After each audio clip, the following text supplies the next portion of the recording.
శ్రీధర్ రెడ్డి మన దగ్గర ఫర్టిలికా హాస్పిటల్కి వచ్చారు. సుమినా మేడంతో ఐవీఎఫ్ ట్రీట్మెంట్ తీసుకున్నారు. వాళ్ళ జర్నీ ఎట్లా ఉంది, వాళ్ళ ఎక్స్పీరియన్స్ ఎట్లా ఉంది, ఏంటి అన్నది మనం ఇవాళ వాళ్ళ మాటల్లోనే తెలుసుకుందాం. చెప్పండి అక్షయ్, మీకు ఎలా అనిపించింది? మనకైతే ఇక్కడికి వచ్చిన తర్వాత బాగా అనిపించింది మేడం. ఇది చిన్న చిన్న కారణాల వల్ల సంతానం లేని సమస్యలకు ఈ ఐవీఎఫ్ అనేది మంచి పద్ధతి.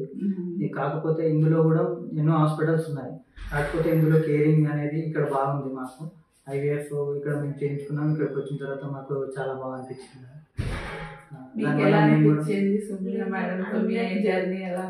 కానీ కేరింగ్ అయితే చాలా బాగా తీసుకున్నారు. ఎప్పుడు కాల్ చేసినా మేడం ఎప్పుడు రెస్పాండ్ అయ్యారు. అదొకటైతే నాకు చాలా బాగా నచ్చింది. అక్కడ ముఖ్యంగా థ్యాంక్ యూ చెప్పాలి ముగ్గురు మేడమ్స్కి. అయితే 5 years నుంచి ఇంత బాధపడుతున్నా. యాక్చువల్లీ మాకు మా రిలేటివ్స్ కి హాస్పిటల్స్ ఉన్నాయి కరీంనగర్. జస్ట్ అక్కడ మీ మేడం సాహిత్య మేడం అది ఇక్కడ రెఫర్ చేసింది. తను అక్కడ చూసుకుంటా అని చెప్పారు, అక్కడ రమ్మన్నారు. ఆయన ఇక్కడ కేరింగ్ వల్ల మేము అక్కడికి వెళ్ళాక ఇక్కడే స్టాప్ అయిపోతుంది.